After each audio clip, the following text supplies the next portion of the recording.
Et du coup, c'est pour ça que vous êtes là aujourd'hui, les amis. C'est pour que vous me refassiez ma culture, parce que vous le faites si bien à chaque fois que l'on parle ensemble du Japon. Mais je te conseille d'écouter un super podcast qui s'appelle De tout et de rien. Il y a genre plein de chroniques. Oui, il y a déjà plein de trucs sur le Japon. C'est vrai, il y a plein de trucs sur le Japon. C'est incroyable. Bon, blague à part, je te laisse continuer. Non, mais justement, vous avez tous un petit peu vos spécialités. Mika et Max, vous êtes très portés sur l'animation. Toi aussi un petit peu Nico. Nico et Raph, vous êtes portés bien sur l'histoire, etc. Enfin, vous avez tous une facette qui fait que à vous quatre, vous pouvez dire beaucoup de choses sur le Japon, énormément de choses sur le Japon. Et du coup, moi, j'aurais une question à vous poser à tous, et vous pourrez parler les uns après les autres. Cette question, c'est porte d'entrée.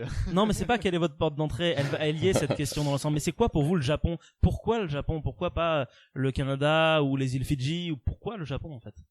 Je vois une raison qui est en fait ultra flagrante une fois que tu connais un peu le pays en question, hein, sans y être allé. Mais c'est que je dirais que c'est une façon de vie. C'est-à-dire que quelque chose qu'on n'a pas l'habitude de faire nous, parce que c'est pas dans nos habitudes, mais en fait là-bas, et surtout pour les Japonais, en fait ils vivent dans leur temps mais aussi dans le passé. C'est-à-dire qu'ils ont su à la fois allier leur passé et le présent à travers des coutumes, à travers leur lien social, à travers aussi une exportation aussi de leur culture et une appropriation d'autres cultures, hein, qui fait que c'est un peu un melting pot de tout, et des personnes qui ont su effectivement allier ça, alors que c'est pas facile. Il y a beaucoup de sociétés qui ont renié leur passé pour pouvoir rattraper parfois un potentiel retard, qui soit technologique ou social, culturel, et franchement c'est ça qui me saute le plus aux yeux quand je dois personnellement répondre à cette question. D'accord. Je suis Mika, assez du même avis dans le sens où si tu vois, par exemple tu compares avec une culture qui est quand même assez proche d'eux, en tout cas géographiquement, c'est la culture américaine, Ouais.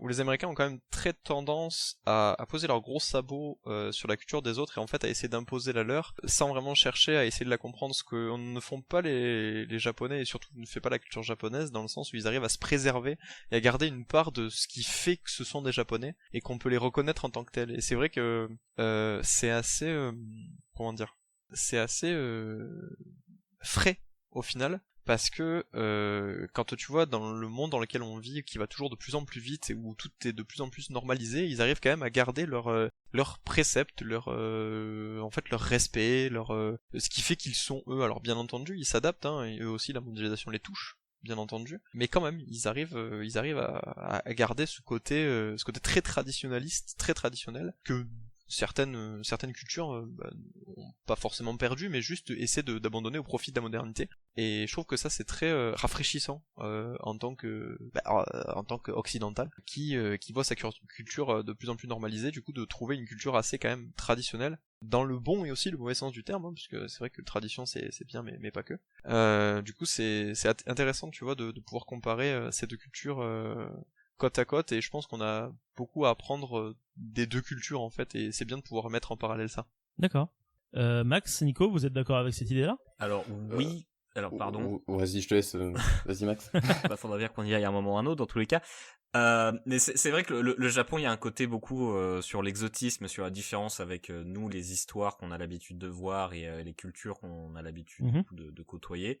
Il y a vraiment ce côté effectivement de respect, mais c'est aussi ce côté parfois de non-compromis en fait, dans le sens où que ce soit dans les histoires qu'ils racontent ou dans leurs principes moraux ou éthiques, il y a pas de compromis. C'est juste ils te donnent un truc et c'est comme ça.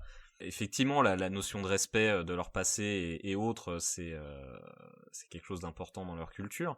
Mais il y a aussi effectivement le passé, enfin le côté, comme je disais, un peu de non-compromis, de dire ça c'est à nous quoi. C'est pas à quelqu'un d'autre, c'est pas à une autre culture. Nous c'est à nous ça.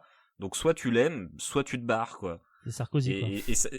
Et ça donne un peu ce côté justement où ça va pas par quatre chemins et ça propose quelque chose du coup qui est très différent effectivement Pareil dans leurs histoires, c'est très rarement manichéen, hein, les méchants, ils sont pas juste gros je suis méchant, c'est tout de suite plus compliqué, c'est plus nuancé, c'est des choses qui sont mieux écrites et qui viennent aussi vraiment d'une histoire de la création artistique qui est très longue et qui permet pour eux justement d'un peu se sortir d'une société qui a beaucoup de tabous, qui a beaucoup de règles, beaucoup de limites sur plein de choses. Et du coup, c'est ça qui leur permet justement d'aller chercher des histoires loin, d'aller chercher vraiment des principes d'histoire loin. Et c'est ça vraiment, c'est ce côté, on va aller plus loin, on va raconter une histoire, on va essayer de faire quelque chose qu'on n'a pas encore vu. Et vraiment, c'est vrai que c'est ça qui m'intéresse beaucoup avec les histoires qui sont racontées dans les mangas ou jeux vidéo ou autres. C'est vraiment ce côté, j'ai une idée artistique et on va aller au bout, quoi. D'accord. Et toi, du coup, Nico?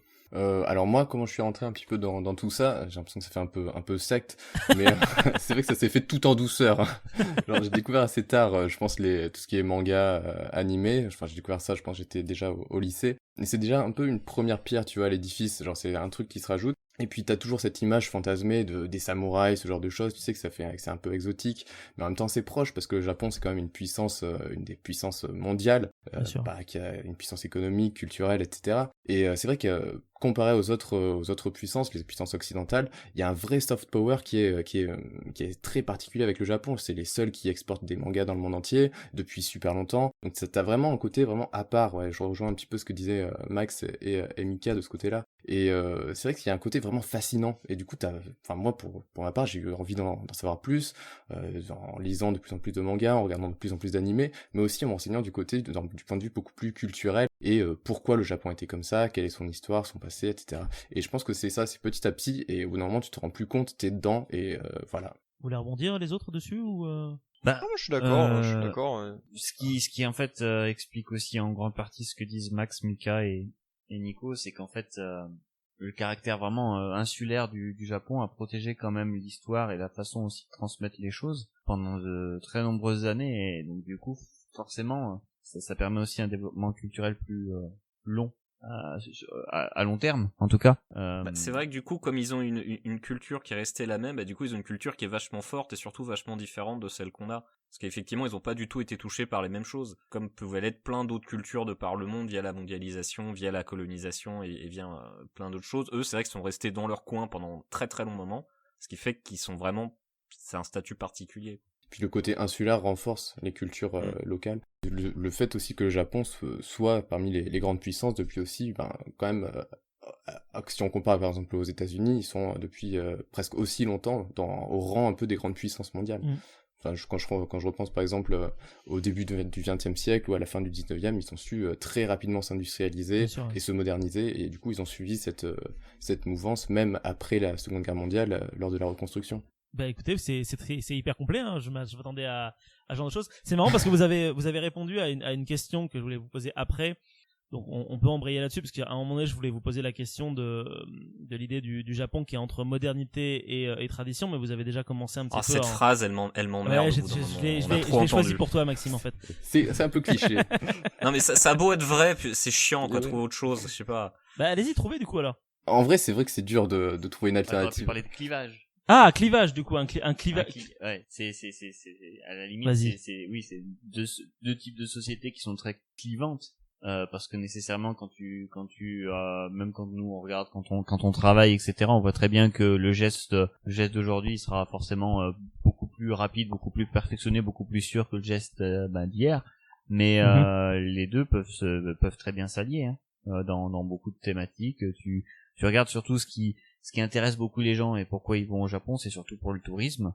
Et forcément, tu vas beaucoup plus avoir du tourisme du passé que du présent. Et encore, tu me diras quand même, avec tout ce qui est aspect effectivement de le multimédia japonais, avec toutes les grandes marques qu'on connaît et qu'on attache plus ou moins de loin en Asie, alors que finalement bon nombre sont au Japon. On peut en citer même une dizaine, hein, il y a aucun problème.